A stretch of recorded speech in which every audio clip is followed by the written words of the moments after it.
성진역 2번 출구는 늘 분주했습니다. 출근 시간이면 사람들로 북적이고 모두가 자신의 일만 바라보며 빠르게 걸어갔죠. 그 사이에서 박상철은 항상 조금 느렸습니다. 72살, 다리가 불편한 은퇴 의사였기 때문이에요. 하지만 그의 걸음이 느려도 마음만은 여전히 바빴습니다. 오늘도 10명은 볼 수 있겠군. 박상철은 중얼거리며 지하철역으로 향했습니다. 자원봉사 진료소에서 일하는 날이었어요. 의사 가운을 벗은 지 오래였지만 그는 여전히 환자들을 돌보는 일에 열정을 가지고 있었죠. 다리가 불편해도 매일 아침 집을 나서는 이유였습니다. 성진역에 도착한 박상철은 에스컬레이터 앞에 섰어요. 엘리베이터는 너무 멀었고 지금 서둘러야 진료소에 제 시간에 도착할 수 있었습니다. 그는 에스컬레이터 왼쪽 빠른 통로에 몸을 실었죠. 잠시 서 있어야 했습니다. 다리가 오늘따라 더 아팠으니까요. 저기요, 비키세요. 뒤에서 날카로운 목소리가 들렸어요. 박상철이 뒤돌아보기도 전에 누군가 그를 강하게 밀쳤습니다. 순간 균형을 잃은 그는 비틀거리다 에스컬레이터 옆으로 넘어졌죠. 찌릿한 통증이 허리를 관통했어요. 아! 주변 사람들이 그를 힐끔 쳐다보았지만 아무도 도움의 손길을 내밀지 않았습니다. 모두 자신의 길을 갈 뿐이었어요. 박상철을 밀친 젊은 남성은 인상을 찌푸리며 그를 내려다보았습니다. 늙었으면 늙게 좀 살아요. 왜 빠른 길을 막고 서 있는 거예요? 차가운 말이 박상철의 가슴을 찔렀어요. 그는 아무 말도 할 수 없었습니다. 단지 바닥에 주저앉아 자신의 상황을 받아들일 뿐이었죠.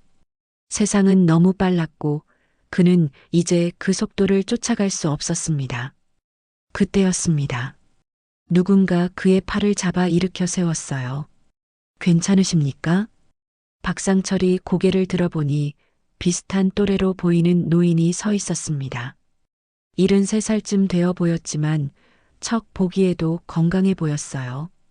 그는 한지훈이라고 자신을 소개했죠. 평범한 노인처럼 보였지만 그의 자세와 눈빛은 달랐습니다. 흔들림 없는 깊은 눈동자가 묘한 신뢰감을 주었어요. 감사합니다. 박상철은 간신히 대답했습니다. 한지훈은 그를 부축해 벤치로 이끌었어요.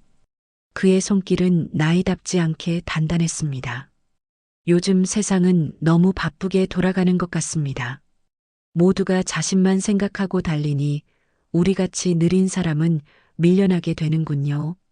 한지훈의 말투는 품이 있고 절제되어 있었어요. 박상철은 그런 그에게 이상한 친밀감을 느꼈습니다. 마치 오래전부터 알고 있었던 사람처럼 말이죠. 그날 이후 두 사람은 종종 같은 시간에 지하철에서 마주치게 되었습니다. 한지훈도 매일 이 시간에 지하철을 타는 듯 했어요. 그들은 가끔 짧은 대화를 나누었고 박상철은 그의 말투와 태도에 점점 호감을 느꼈죠.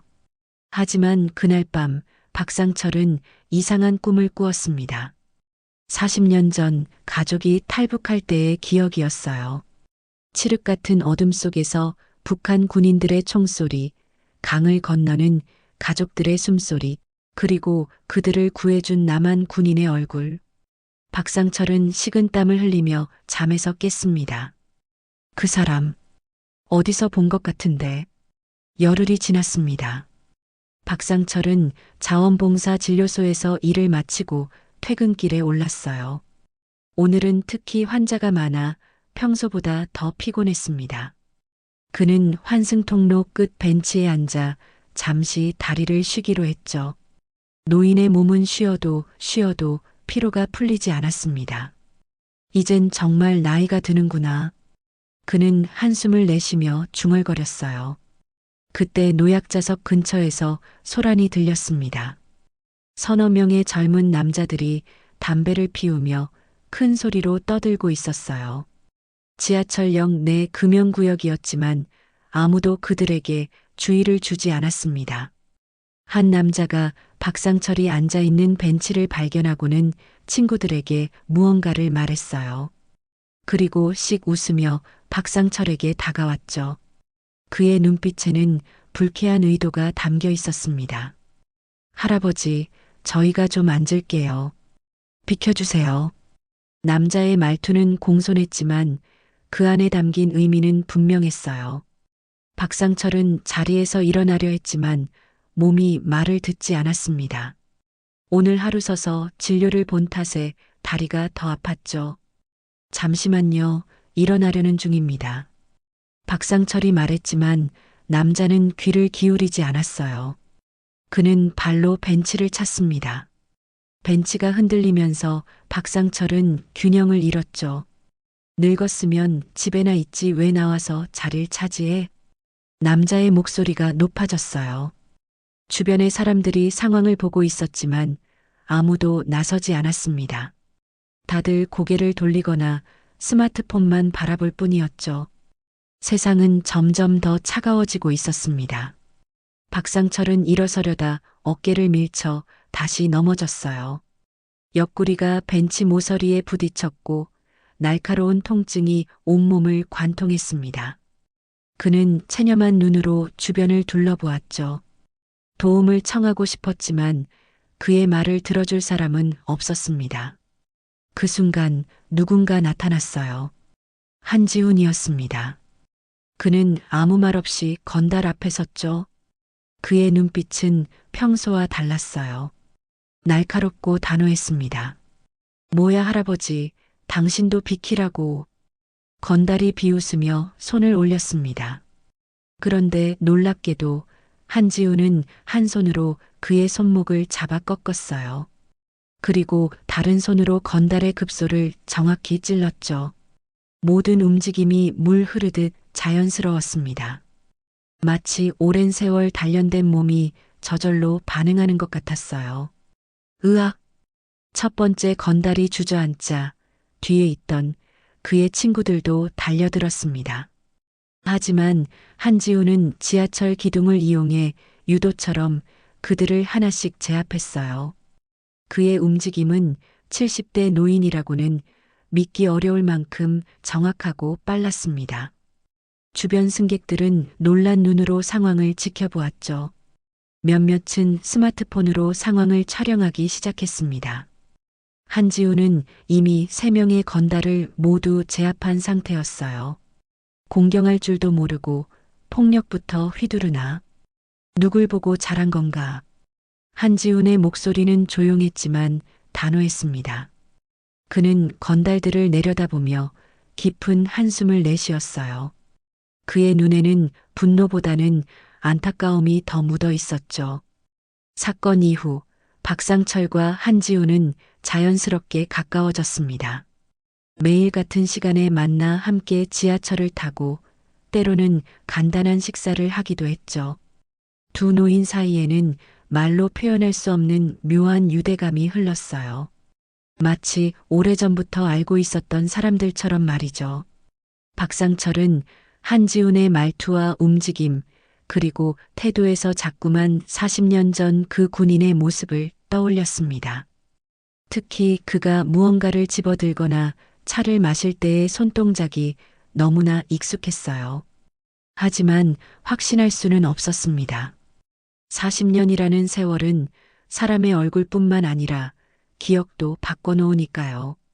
그날 두 사람은 성진역 근처 찻집에 앉아 있었습니다.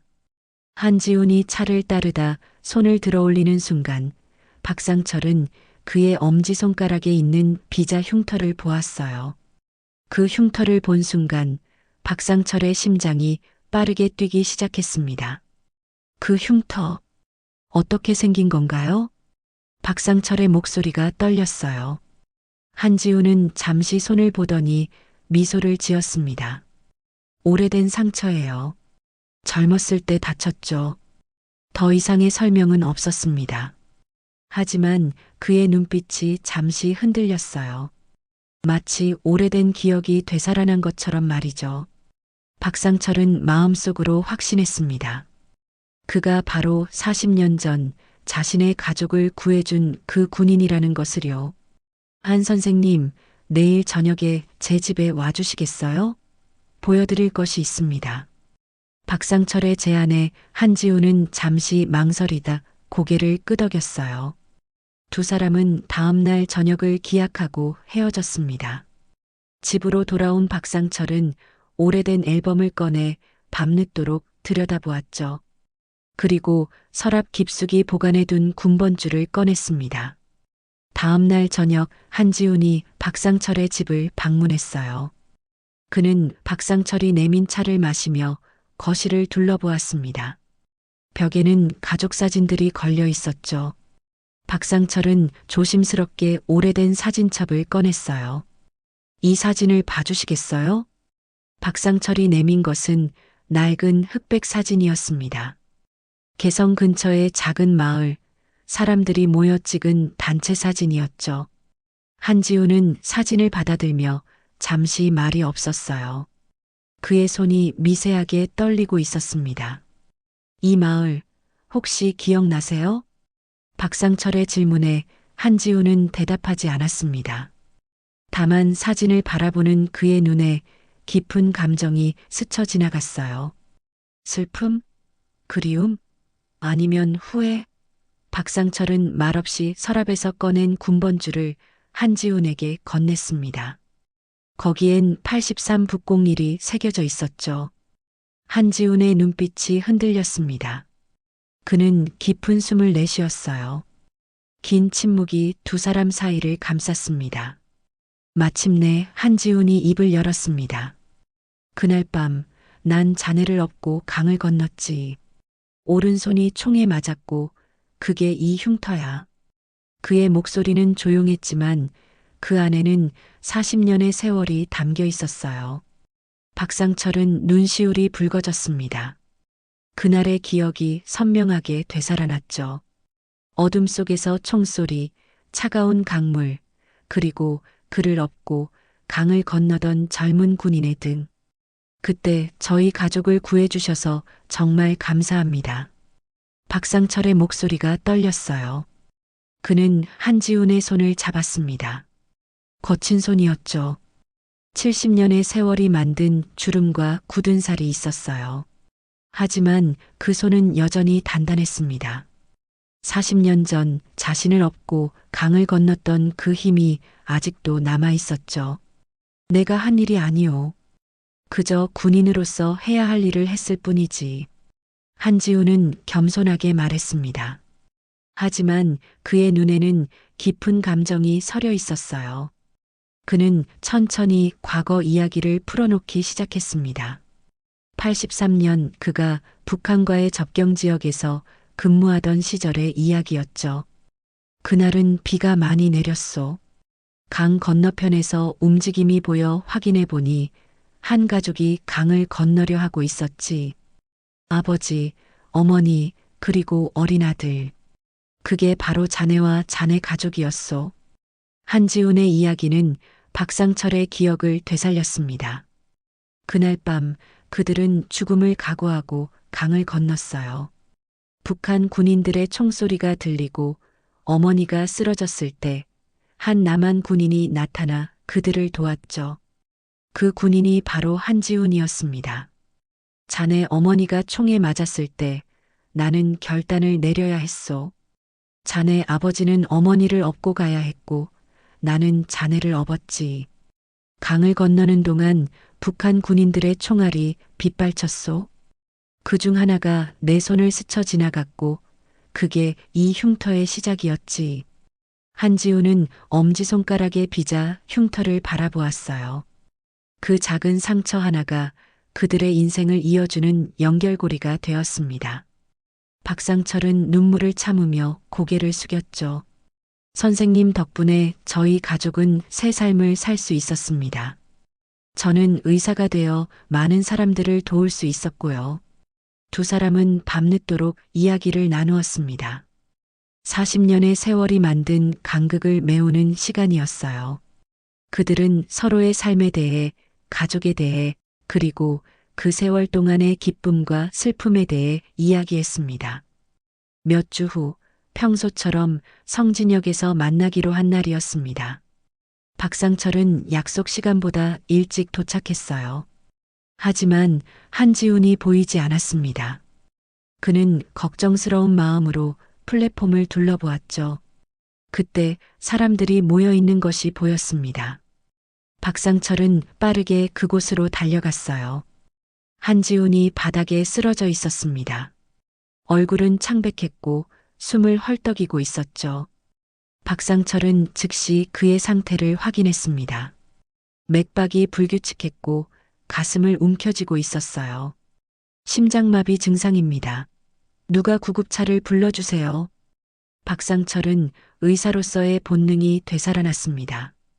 그는 한지훈의 상태를 빠르게 파악하고 응급처치를 시작했어요. 구급차가 도착할 때까지 그의 곁을 지켰습니다. 병원으로 이송되는 한지훈의 손을 꼭 잡았죠. 걱정 마세요. 제가 지켜드리겠습니다. 병원에 도착한 한지훈은 즉시 중환자실로 이송되었습니다. 의료진들이 분주하게 움직였어요.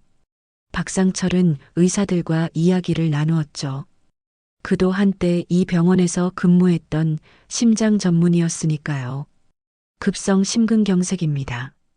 즉시 수술이 필요해요. 젊은 의사가 설명했습니다. 박상철은 고개를 끄덕였어요. 상황이 심각하다는 것을 알았죠. 그는 잠시 생각에 잠겼습니다. 한지훈은 40년 전 자신의 생명을 구해주었어요. 이제는 그가 한지훈의 생명을 구할 차례였습니다. 제가 수술을 맡겠습니다. 박상철의 말에 모두가 놀랐어요. 그는 이미 은퇴한 의사였고 다리가 불편했습니다. 하지만 그의 눈빛은 확고했죠. 그의 결심을 본 병원장은 잠시 고민하다 승낙했습니다. 박상철의 실력은 은퇴했지만 여전히 최고였으니까요. 마지막 수술이 될 겁니다.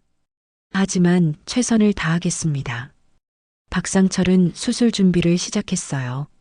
몸은 예전 같지 않았지만 그의 손은 여전히 정확했습니다. 메스를 잡는 손이 약간 떨렸지만 그것은 오히려 그의 집중력을 높였죠. 그는 한지훈의 심장을 보면서 40년 전 그가 보여준 용기를 생각했습니다. 수술은 6시간 동안 계속되었어요. 박상철은 한 번도 쉬지 않았습니다. 그의 다리는 아팠지만 마음은 단단했죠. 과거 군인의 몸을 총알로부터 보호받은 아이가 이번엔 그 군인의 생명을 살리기 위해 수술대에 선 것입니다. 마침내 수술이 끝났어요. 박상철은 지친 몸을 이끌고 대기실로 나왔습니다. 그의 얼굴에는 안도의 미소가 있었죠. 수술은 성공적이었습니다. 이제 그분은 회복될 겁니다. 박상철은 의료진들에게 말했어요. 그리고 조용히 병원 복도를 걸어 나갔습니다. 그의 걸음은 피곤했지만 마음은 가벼웠죠.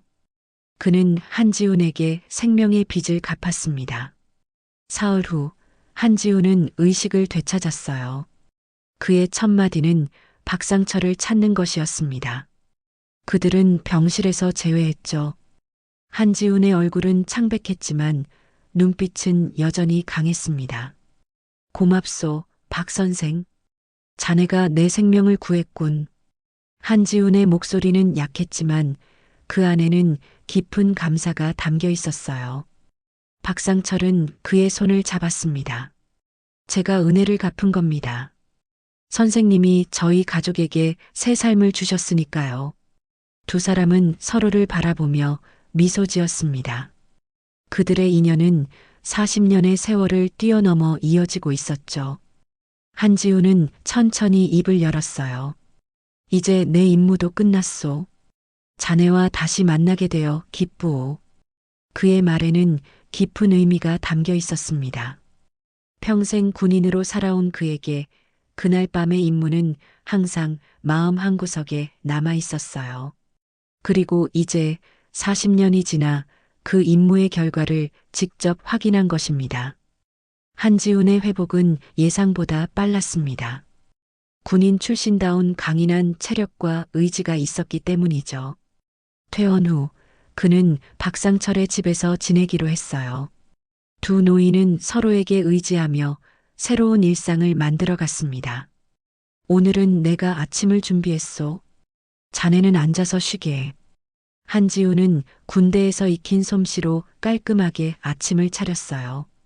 박상철은 그런 그를 바라보며 미소 지었습니다. 두 사람은 서로 다른 삶을 살아왔지만 이제는 같은 시간을 공유하고 있었죠. 선생님, 오늘도 성진역에 가실 건가요?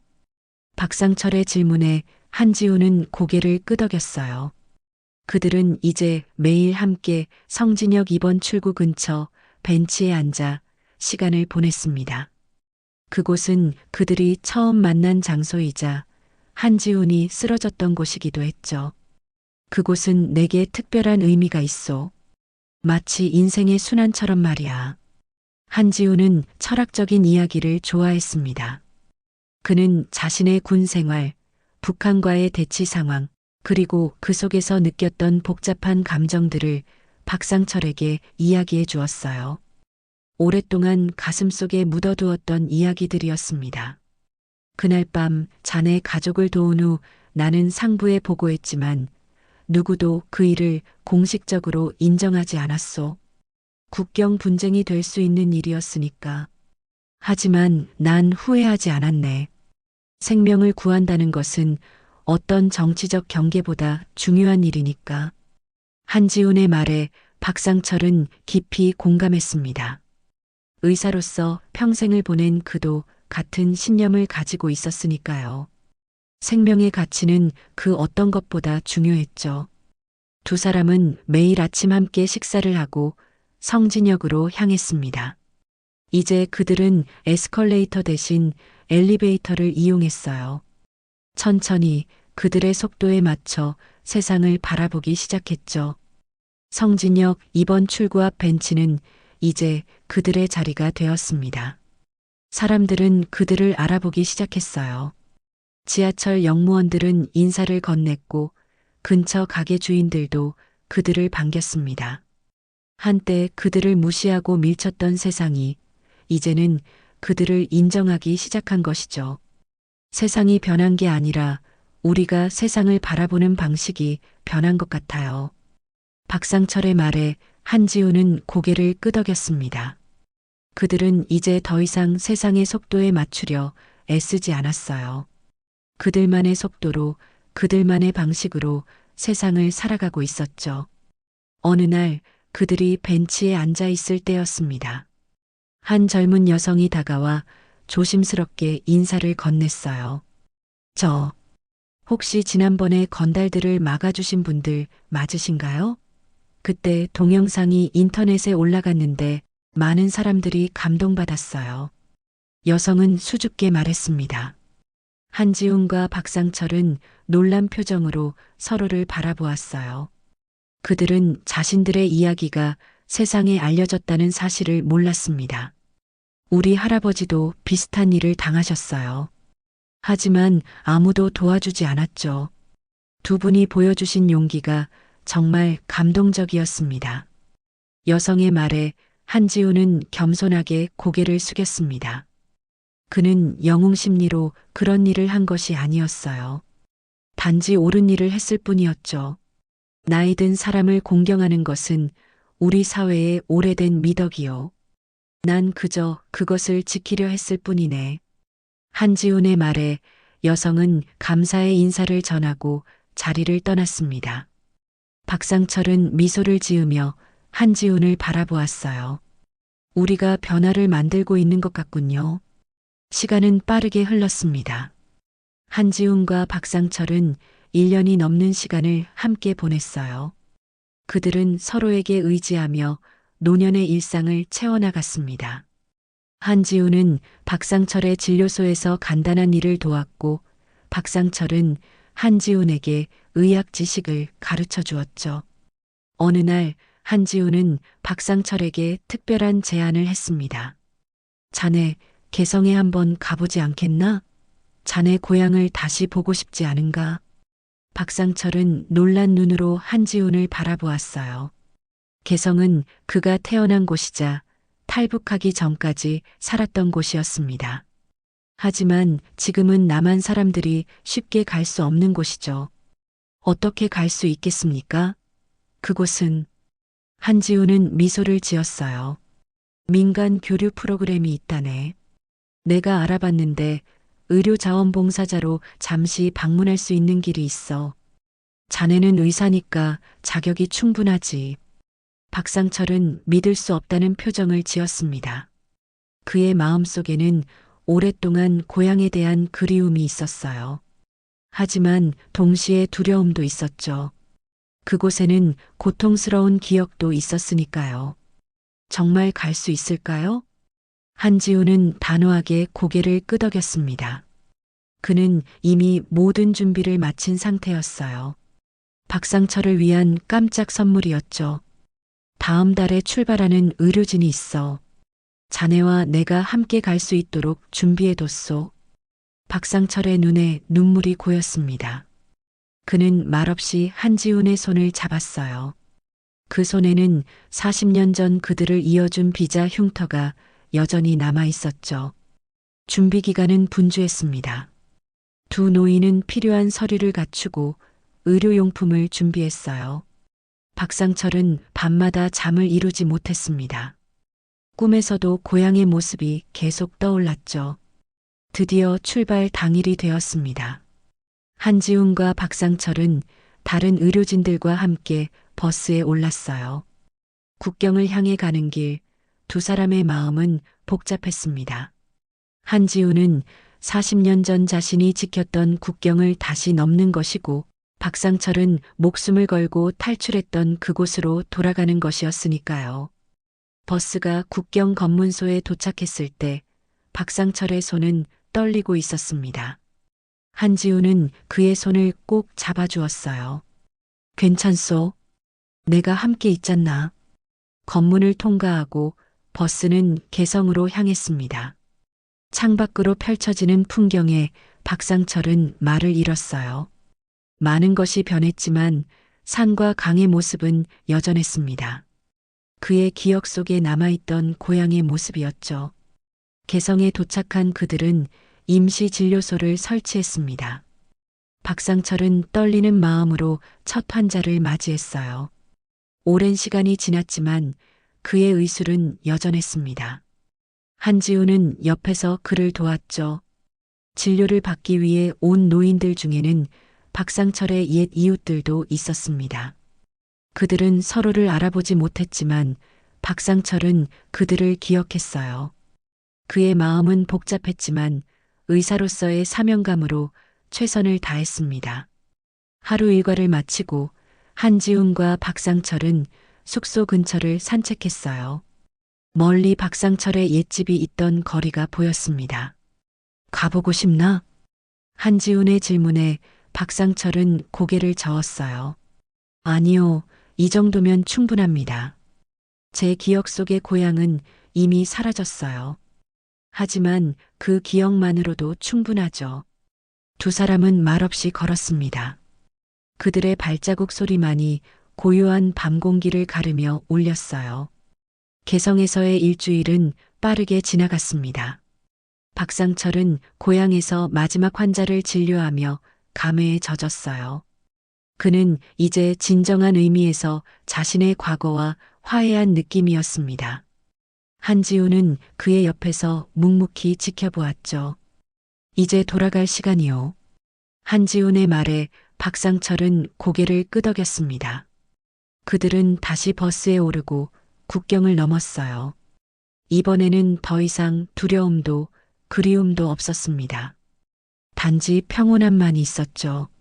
서울로 돌아온 두 사람은 다시 일상으로 돌아갔습니다. 매일 아침 함께 식사하고 성진역 2번 출구 벤치에 앉아 시간을 보냈어요. 하지만 무언가 달라진 것이 있었습니다. 그들의 눈빛에는 더 깊은 평화가 깃들어 있었죠. 자네, 내게 생명을 돌려줬소. 어느 날 한지훈이 문득 말했습니다. 박상철은 의아한 표정으로 그를 바라보았어요.